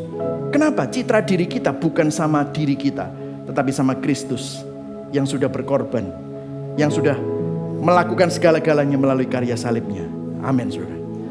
Yang kedua, saudara, gimana saudara bisa tenang? Di dalam Kristus, kita dimampukan untuk hidup berintegritas. Kita dimampukan hidup, kita tidak, postur kita nggak marah dan balas dendam. Kita dapat menentang ketidakadilan, berani berdiri untuk kebenaran tanpa perlu unjuk gigi. Ini loh aku lebih benar. Tidak perlu merasa superior. Nggak ada rasa superior. Nggak ada rasa kesombongan. Nggak ada yang hebat. Karena hanya Tuhan yang hebat. Namun Tuhan mau jadi rendah untuk menyelamatkan kita demi kemuliaannya. Jadi kalau kita berdiri untuk kebenaran, kita tidak dengan postur marah atau membalas dendam. Kalau kita berani melakukan yang benar, tetap rendah hati, karena tahu bahwa kita semua adalah pendosa yang telah diampuni. Sudah masih ingat tadi orang-orang Farisi? Orang-orang Farisi itu tidak mau mengaku Yesus terus terang karena mereka takut dikucilkan. Mereka lebih suka akan kehormatan manusia daripada kehormatan Allah. Kalau saudara berinjil, orang berinjil, katakan sama-sama orang berinjil. Katakan sama-sama, saya berinjil. Orang berinjil gak takut kayak gitu. Karena penerimaannya berasal dari Kristus. Karena identitasnya berasal dari Tuhan. Sehingga saudara berani berdiri di hadapan kebenaran. Berani berdiri untuk kebenaran. Kenapa? Karena hidupku bukannya aku lagi, tapi Kristus yang tinggal di dalam aku. Amin, saudara. Saya akan tutup dengan pertanyaan ke-52 dari Katekismus. Katekismus Heidelberg. Bukan katekismus yang biasa kita baca, tapi Kemarin saya waktu merenungkan ini, menemukan ini. Penghiburan apa yang saudara peroleh dari kedatangan Kristus kembali untuk menghakimi orang yang hidup dan yang mati? Ini adalah dari Credo Rasuli ya. Menghakimi orang yang hidup dan yang mati. Dikatakan begini, bahwa dalam segala kedukaan dan penganiayaan, dengan kepala tegak, aku tetap menantikan kedatangan Dia yang dahulu menghadapi pengadilan Allah guna kebaikan. Di mana Yesus menghadapi pengadilan Allah? Disalib. Dan yang telah mengangkat seluruh kutuk Allah dariku untuk menjadi hakim surgawi. Dia akan membuang semua musuhnya, yang adalah juga musuhku, ke tempat kutuk yang kekal. B. Tetapi akan menyambut aku bersama dengan semua orang pilihannya dalam kesukaan dan kebahagiaan yang ada di surga. Jadi saudara, apa yang jadi penghiburan kita? Kita dapat hidup dengan suatu ketenangan di hati karena tahu bahwa kutukan kita telah ditanggung oleh Kristus. Dan hal ini memampukan kita untuk memiliki kekuatan menghadapi tantangan, menghadapi penganiayaan sekalipun. Karena kita tahu kita lebih dari pemenang. Meskipun kelihatannya kemenangannya belum terjadi di bumi, tapi yang pasti kita mempunyai hakim yang ada di pihak kita. Amin saudara. Jadi hari ini saya mau tanya sama saudara, reflektifnya. Apakah kita masih sering hidup di dalam perasaan minder, tidak aman, ketertolakan, sering merasa dihakimi? Jangan-jangan saudara hidup dalam liberalisme atau legalisme. Apa yang menjadi motivasimu dalam berbuat baik? Atau bahkan beribadah? Apakah kita tahu banyak tentang Injil ataukah kita sudah menghidupi Injil? Apakah kita memiliki cara pandang liberal atau legalistik dalam melihat hari penghakiman? Kepada siapa iman kita bersandar? Kepada dirimu sendiri atau kepada karya Kristus? Hari ini mari sama-sama, waktu kita mengambil perjamuan kudus kita, bertobat dari menyandarkan iman pada usaha dan performa diri sendiri. Ubah cara pandang liberal maupun legalistik karena hanya akan membawa ke dalam belenggu dosa. Rubah pandang kepada Kristus, Sang Hakim Agung yang rela dihakimi bagi saudara dan menanggung hukuman saudara dan saya, supaya kita yang percaya dapat diterima. Katakan sama-sama, saya diterima. Kita dapat dibenarkan. Katakan sama-sama, saya dibenarkan. Amin. Dikasihi. Katakan sama-sama, saya dikasihi. Saudara dapat hidup untuk kemuliaan bagi Tuhan. Soli Deo Gloria. Berikan tepuk tangan buat Tuhan. Amin saudara. Mari sama-sama kita bangkit berdiri.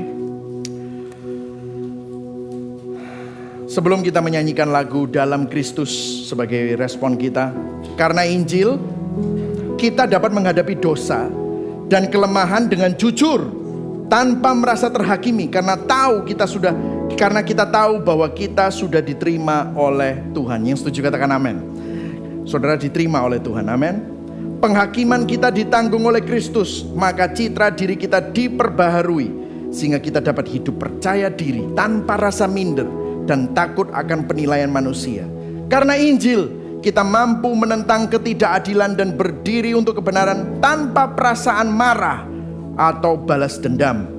Kita berani untuk melakukan yang benar namun tetap rendah hati karena sadar bahwa kita adalah pendosa yang telah diampuni. Mari sama-sama kita nyanyikan lagu ini.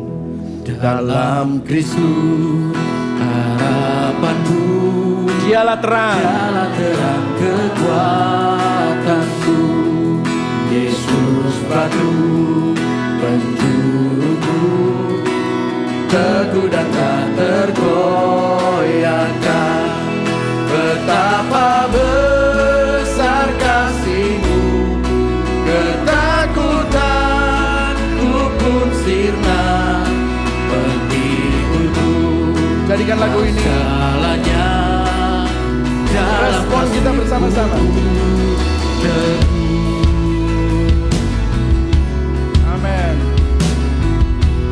Kristus menjadi manusia, katakan. Kristus menjadi manusia. Dialah kepenuhan Allah, penuh kasih dan kebenaran, ditolak oleh umatnya.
kita.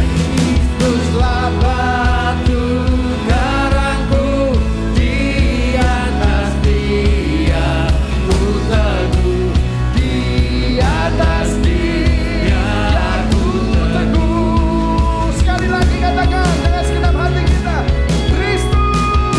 Kristuslah batu karangku, di atas Dia ku teguh, di atas Dia ku teguh. Kami teguh Tuhan, ku tak takut, tak takut atas maut, kuasa Kristus di dalamku, dari lahir sampai mati, Yesus memegang hidupku. Tiada kuasa yang dapat memisahkanku dari Kristus sampai di akhir hayatku. Dalam kuasa-Nya ku hidup sampai di akhir hayatku. Dalam kuasa-Nya ku hidup. Mari sama-sama kita ambil perjamuan kudus yang sudah disiapkan, saudara. Sakramen perjamuan kudus adalah sakramen yang diperintahkan Yesus bagi kita yang sudah lahir baru, sudah dibaptis, dan menjadikan Yesus Kristus Tuhan dan Juru Selamat atas hidup kita. Kalau saudara sudah melakukan itu, saya persilahkan Anda mengikuti sakramen. Kalau saudara belum melakukan itu, saya anjurkan untuk saudara tidak mengambil terlebih dahulu, karena ini merupakan sakramen yang sepatutnya diambil dengan pengertian yang benar. Mari sama-sama kita angkat roti di atas kepala kita. Sebab apa yang telah kuteruskan kepadamu telah aku terima dari Tuhan, yaitu bahwa Tuhan Yesus pada malam waktu Ia diserahkan mengambil roti, dan sesudah itu Ia mengucap syukur atasnya. Ia memecah-mecahkannya dan berkata, inilah tubuhku yang diserahkan bagi kamu. Perbuatlah ini menjadi peringatan akan aku. Saudara, sang hakim melaksanakan hukuman atas dosa saudara, hukuman atas penghakiman kita. Dia yang tanggung, sehingga saudara dan saya dibenarkan. Tidak ada lagi penghukuman bagi hidup saudara dan saya yang ada di dalam Kristus. Bukankah ini merupakan kabar baik? Hidupmu dibebaskan. Biarlah dalam kebebasanmu engkau hidup bukan untuk dirimu sendiri, tapi untuk memuliakan Tuhan. Bukankah roti yang kita angkat ini adalah persekutuan kita dengan tubuh Kristus? Mari sama-sama makan di dalam nama Yesus Kristus.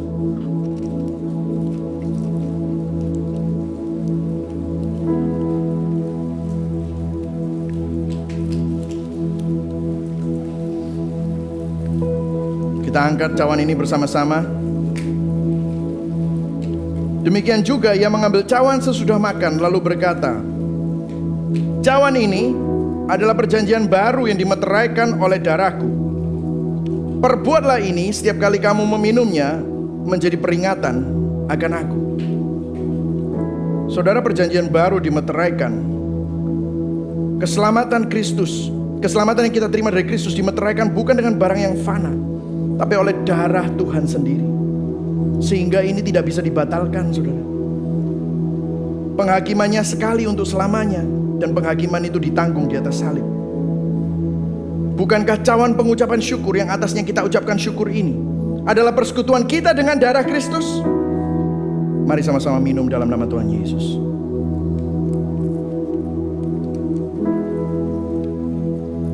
Mengucap syukur, saudara, bahwa di dalam Kristus saudara memiliki citra diri yang diperbaharui.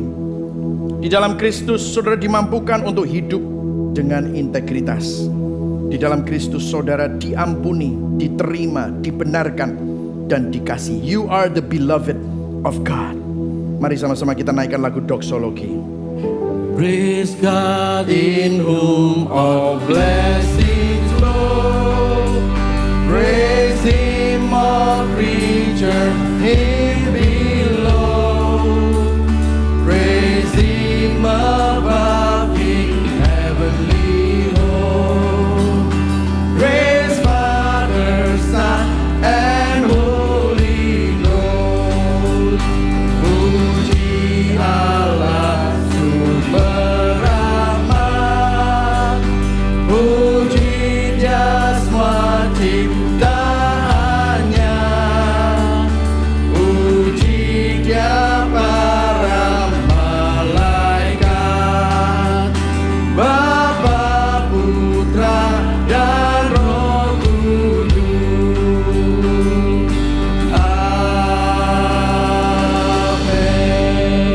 kita arahkan hati dan tangan kita kepada Tuhan yang menyelamatkan, memelihara dan menopang kita. Jemaat dikasih Kristus, Sang Hakim sudah menanggung penghakiman kita di atas dirinya sendiri, sehingga saudara dan saya yang dulu musuh Allah sekarang menjadi anak-anak Allah. Tuhan memberkati engkau dan melindungi engkau. Tuhan menyinari engkau dengan wajahnya dan memberikan engkau kasih karunia. Tuhan menghadapkan wajahnya kepadamu dan memberikan engkau damai sejahtera. Kiranya Allah Bapa, kasih setia dari Tuhan Yesus Kristus dan kuasa Roh Kudus, penghiburannya menguatkan engkau, mendewasakan engkau, memberkati dan menyertai engkau dari sekarang sampai selama-lamanya. Yang percaya dan menerima sama-sama katakan amin. Berikan tepuk tangan buat Tuhan Yesus. Happy Sunday. God bless you.